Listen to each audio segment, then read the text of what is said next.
Your brain doesn't want you to be rich. It wants you to feel safe. And for millions of people, those are not the same thing. A man wins $270,000 on a scratch ticket. 18 months later, he's back at his old job, broke and somehow relieved. Not devastated, relieved. That single word is the key to everything you're about to learn about your own bank account. Here's what's actually at stake. Right now, your brain is making thousands of tiny financial decisions a day, and most of them aren't based on logic. They're based on a feeling of safety that has nothing to do with your actual financial safety. This single mental glitch might be the reason you've never managed to keep extra money for longer than a few months. By the end of this video, you'll know the exact mechanism keeping you stuck and, more importantly, how to finally turn it off. Let's start with something most people have felt but never understood. You get a raise, $500 more a month. For about 2 weeks, you feel amazing. Then, somehow, without one big purchase, the money just disappears into your normal life. A few more takeout orders, a nicer gym membership, better streaming bundle. Within 2 months, you're living exactly the way you were before, just spending more to feel the same. This isn't bad luck. It's not even bad budgeting. It's a documented psychological pattern called the happiness set point. Your brain has a baseline level of comfort it's trying to protect, not improve. Anything that disrupts that baseline, even in a good way, makes your brain quietly work to bring you back to normal. More money should feel like progress. Instead, your brain treats it like a problem to be neutralized. But that's only the beginning of the trap. Here's where it gets stranger. Studies on lottery winners and inheritance recipients show a pattern that should terrify anyone who's ever said, "I just need one big break." A huge percentage of large, sudden windfalls are gone within 5 years. Not because the people are stupid. Many are doctors, teachers, accountants, people who clearly understand money.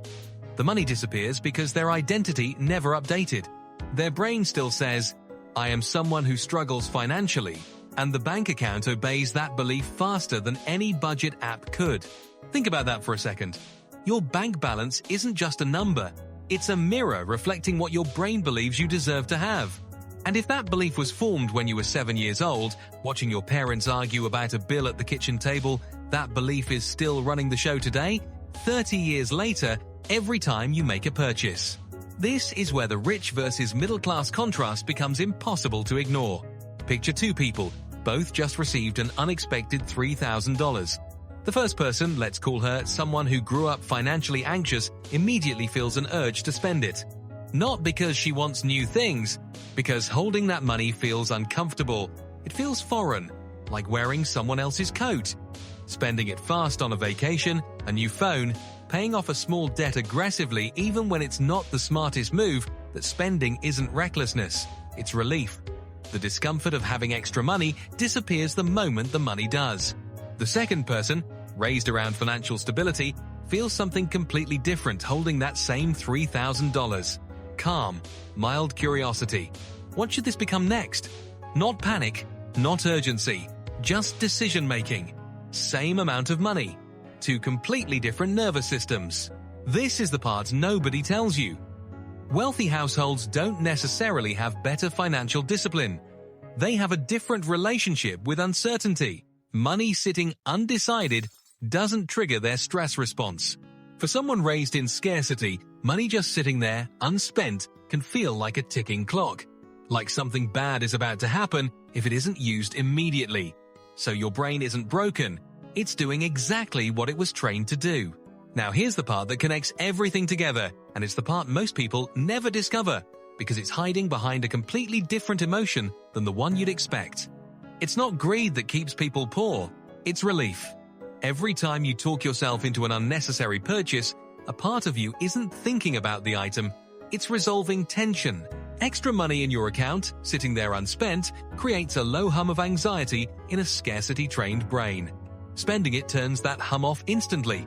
That tiny hit of relief is incredibly addictive, and it happens faster than rational thought can intervene. This explains something that confuses almost everyone. Why people making good money still feel broke. It's not always overspending on luxury. It's death by 1,000 small relief purchases.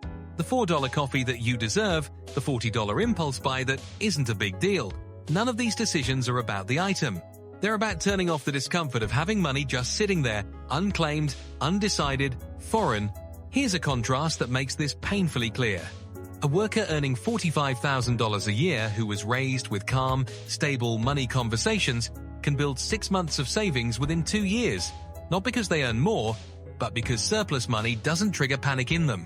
Meanwhile, someone earning $90,000 a year, raised in chronic financial stress, can live paycheck to paycheck, not from bad math, but because their nervous system keeps quietly draining the account to relieve an internal tension they don't even know is there. Income isn't the variable. Internal tolerance for financial uncertainty is. This is why so many financial fixes fail. Budgeting apps assume the problem is information. Spreadsheets assume the problem is tracking. But if the real issue is a nervous system that treats unspent money like an open wound needing to be closed, no amount of tracking will fix it because the spending isn't a math problem. It's a stress response. So what actually breaks the cycle? The shift doesn't start with cutting expenses. It starts with something much smaller and almost embarrassingly simple. Sitting with money without spending it on purpose just to prove to your brain that nothing bad happens. This sounds too simple to matter, but here's why it works. Every time you let money sit, unspent, for even one extra day, you're sending your brain new evidence. Evidence that says, see, nothing terrible happened. We're still safe. Do that enough times, and the baseline shifts. The hum of anxiety gets quieter. The relief spending urge loses its grip, slowly, the same way it was built one repetition at a time. This is also why people who suddenly become financially stable after a lifetime of struggle often describe it the same strange way. Not excitement, but a kind of quiet disbelief. I keep waiting for something to go wrong. That waiting is the old programming, still running in the background, looking for the next reason to fix the discomfort of having enough. And this is the real difference between people who build wealth and people who keep almost building it, then losing it again. It's not intelligence, it's not income. It's whether their nervous system has learned that safety and money can coexist without something needing to be spent to make the discomfort go away. Let's go back to the lottery winner from the beginning of this video. He didn't lose $270,000 because he was foolish. He lost it because his nervous system had never learned how to hold that much uncertainty without resolving it the only way it knew how, by spending until the number felt familiar again. Familiar meant safe. Safe meant broke. That trade felt worth it every single time, because his brain wasn't optimizing for wealth, it was optimizing for comfort. That's the hidden mechanism, not laziness, not bad luck, not even bad decisions in the way we usually think about them. A nervous system trained, often from childhood, to treat extra money as a problem instead of a resource, and to solve that problem the fastest way it knows how. The good news is exactly what makes this video alarming, also makes it hopeful. A pattern that was learned can be unlearned. Slowly, with small repeated proof that money sitting still doesn't mean danger is coming. Every time you delay an unnecessary purchase by even 24 hours, you're not just saving money, you're rewiring a belief that's been running your bank account since childhood. You're not bad with money, you were trained by stress to fear stillness. And the moment you see that clearly, the spell starts to lose its power. So here's the question worth sitting with after this video ends. The next time extra money lands in your account and you feel that small itch to spend it immediately, will you recognize that itch for what it actually is? What's the first thing you find yourself wanting to buy the moment you get a little extra money, and do you think it's really about the item or about the relief? Tell me in the comments. I read everyone.